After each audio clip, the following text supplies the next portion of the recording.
Et coucou YouTube, aujourd'hui une rapide vidéo de présentation brève de la dernière mise à jour de Navigraph Charts qui est à mon sens géniale. Je la trouve trop pratique, je suis absolument fan. Si vous êtes abonné à Navigraph, que vous avez Navigraph Charts, pardon, vous avez pu constater qu'il y a une nouvelle mise à jour qui maintenant vous permet de voir en temps réel les trafics et les contrôles aériens sur les réseaux VATSIM et IVAO.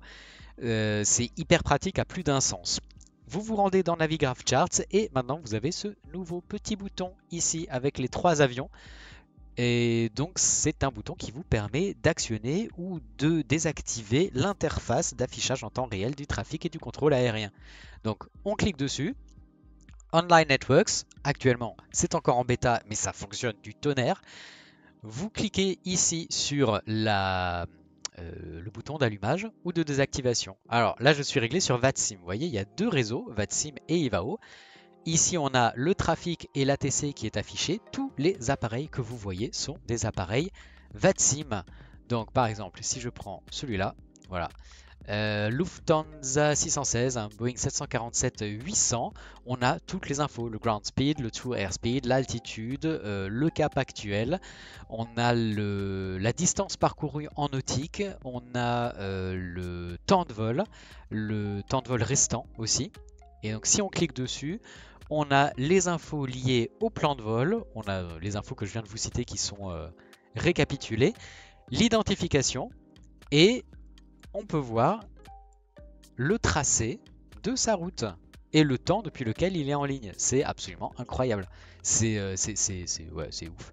Alors, on peut se dire c'est un petit peu gadget comme ça, mais là où c'est hyper pratique, c'est que quand vous avez Navigraph Charts d'ouvert, ouais, je vais juste passer en autre, voilà, par exemple AFR Low, non allez, en World Map, voilà.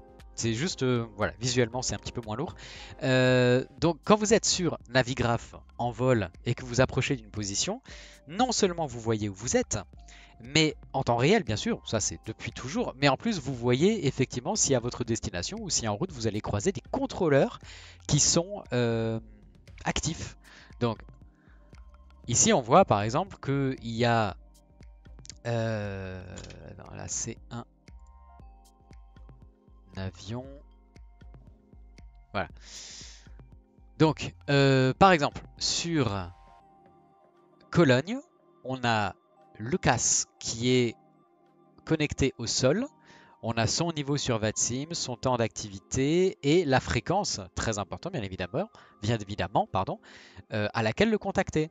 On a aussi une fréquence active d'ATIS et les informations liées à l'aérodrome. Ici, on a une tour, on voit avec le T rouge. Voilà, donc Christian en tour, fréquence 118.105, il y a un ATIS aussi avec toutes les informations. Donc c'est absolument génial. On voit ici par exemple qu'on a la NAT, donc la North Atlantic Track qui est active, donc au-dessus de l'océan Atlantique. Vous vous connectez sur 131,900 et vous pouvez faire votre traversée océanique. C'est juste ouf. Donc là, c'est par exemple pour VATSIM.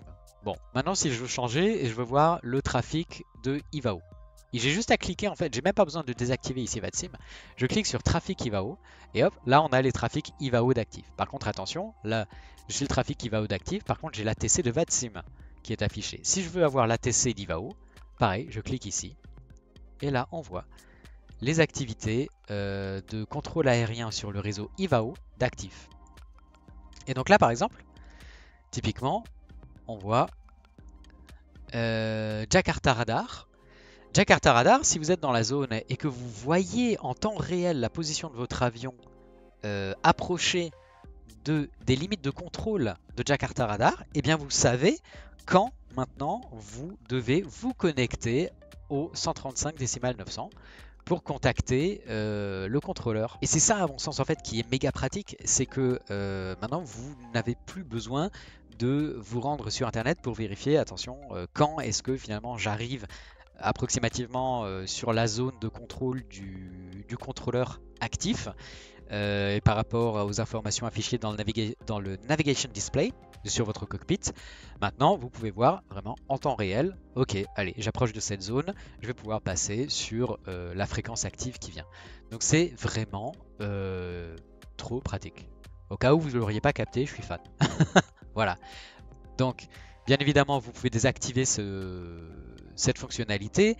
Moi, à mon sens, le plus pratique, c'est en fait d'activer l'ATC et d'avoir votre position, la position réelle de votre appareil. Et comme ça, voilà, vous êtes pas emmerdé. Après, le trafic, ça peut être pratique effectivement en fonction de la position de votre appareil pour voir quels pourraient être les conflits potentiels de trafic qu'il pourrait y avoir, pour éviter potentiellement des collisions, notamment sur les zones où il n'y a pas de contrôle. Sur les terrains d'aérodrome, par exemple, si vous faites des exercices ou des tours de piste. Et ce qui est génial en affichant le trafic, c'est que vous avez la position en réel des appareils aux portes et au parking sur les aéroports, alors soit desquels vous partez, soit vers lesquels vous arrivez. Et donc comme ça, vous êtes certain de ne plus soit popper, donc démarrer un vol sur un autre joueur, soit de prendre une porte ou un parking qui serait déjà occupé par un joueur à l'arrivée. Ça, c'est hyper pratique aussi. Ça, pour ça, l'affichage du trafic, c'est aussi génial. Voilà. Donc, juste voilà, une brève présentation. C'est hyper simple d'utilisation. Dites-moi ce que vous en pensez en commentaire. Et puis, très bon vol et très bonne surveillance du trafic aérien, les amis. Salut!